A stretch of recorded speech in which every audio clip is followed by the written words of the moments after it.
to the Bachelor recaps. I'm Bob. Let's get into the rapid recap. Astrid and Sarah went home. Rachel with the gap teeth got a rose on the one-on-one.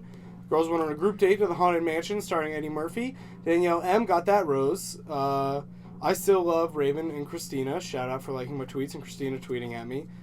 Corinne got the rose on the 2-on-1, but Taylor refused to go home. That's it for the rapid recap.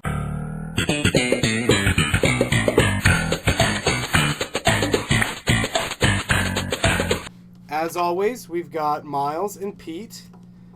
This week we're joined by ScreenFellas creative consultant Jesse. I don't care how he's doing, so let's get into Judge, Jury, Executioner. Here's that hard-hitting journalism Carlos says I don't do. Corinne has profiles on Explore Talent and Model Mayhem, where she lists a past in modeling, acting, and singing.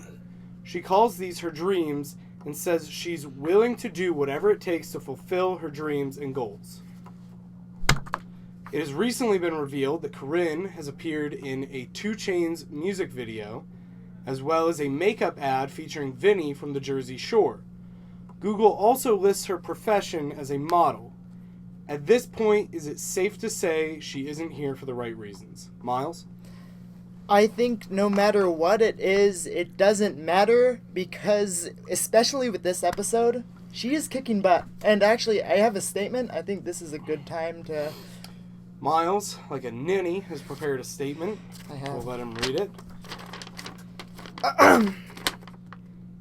In the classic motion picture Top Gun, aggressive hotshot Maverick and cool calculating Iceman were polar opposites of each other, making them perfect rivals at the Navy's fighter weapons school. Competing with each other to be the top gun, some tragedy struck Maverick's life, leaving him in a negative state of mind. In order to get his confidence back, he had to team up with his main nemesis and aid him in a dogfight. Corinne, you are the Iceman to my theoretical Maverick. We may not see eye to eye, but man, I have grown to respect you as a fighter, and over the weeks, a fake imaginary friend. I apologize for all the misunderstanding I have had in the past. I am Team Corinne now. I will follow where you go. Pete? What was the question? At this point, is it safe to say Corinne is not here for the right reasons? Nothing's safe to say. End of statement. Jesse? No, she's here to win. That's the right reason. All right, Jesse, with the point. Myles, your statement literally made me hate Top Gun, and that's one of my favorite movies. Also, speaking of Corinne, her LinkedIn page says nothing about her multi-million-dollar company, but lists her as a model actress at DDO Artists Agency, and says she lives in LA despite the show listing her as living in Miami, Florida. Does this confirm that she's a character made up by the producers? Yes. Because all the reasons you said. Pete? False. It's a conspiracy theory. She obviously has an evil twin who's trying to undo all of her professional work. Myles? The government is reptiles. She is essentially the greatest artist of all time. I wrote on my Twitter that she is the Mozart of The Bachelor. It doesn't matter where she's from. She's doing great, and I can care less about where she lives. Jesse got the point. In B movie, Barry falls in love with a woman named Vanessa. Is this prophetic of this season of The Bachelor? And I've come to this conclusion, this season of The Bachelor is probably a big metaphor for B movie. Because if Nick could fall in love with Vanessa, I'd totally buy a lady falling in love with Jerry Seinfeld as a B. Just because of the way you phrased it, making it sound like it's impossible for Nick to fall in love with Vanessa, just want you to know you won't be getting points. Pete? I can't be positive about this, but yes, I do believe in prophecy, and I think that it is a divine inspiration. Bees are a big inspiration of mine, so I'll go with anything that agrees with bees. No points. Raven told Nick she's in love with him on the group date. I didn't say that in the rapid recap, so you get like a what in the middle. Raven told Nick she's in love with him on the group date, but he still gave the rose to Danielle M. How do you feel about this, Pete? Guys, this is sad. You know, from the very beginning, I've been Team Raven. But if anyone can fall in love with Dirtbag Nick, they're obviously a hoe. So, Raven, I was all for you. But I'm officially removing my approval from Team Raven and giving it to #KillNick. I'm not sure what the difference is at this point, but just know that I'm displeased with you, Raven. And if you gave the rose to somebody else, maybe it's because you're a hoe. Well, you're clearly a murder guy. I want to go on record as saying I'm still Team Raven. Still love you. Thank you for liking my tweet. It's lit. Stay woke. Jesse, what do you think about Nick shafting Raven after dropping the in love bomb? I think that he is he's dead to me. Still, I like Raven. Still on her team, even though it's the first episode of The Bachelor I've ever seen. She's a good one.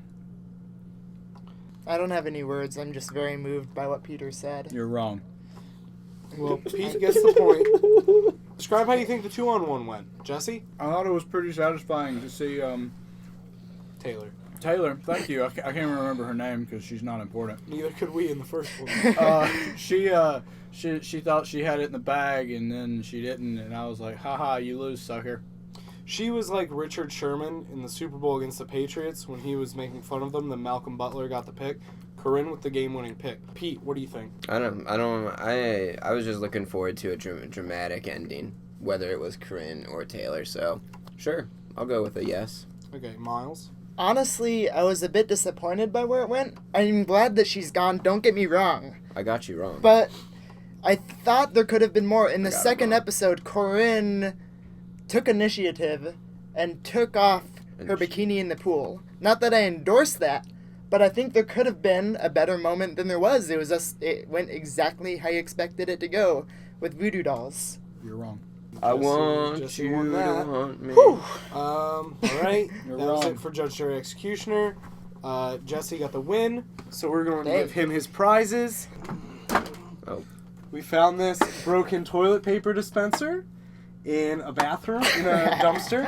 I love it. And also, we got you this map of North Korea, North America. America. Oh my gosh. America.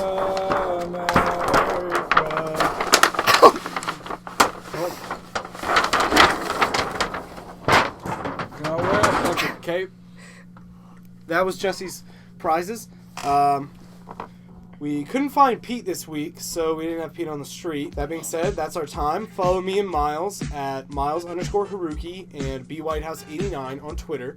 Who see our live tweets using #The Bachelor. Follow ScreenFellas everywhere. Instagram, Twitter at ScreenFellas. On Facebook.com/ScreenFellas. Shout out to Kayla for liking the page today. Clearly you know where to find the YouTube channel. Go ahead and listen to the podcast. Remember to use #Eli on The Bachelor, and as always, fire Goodell.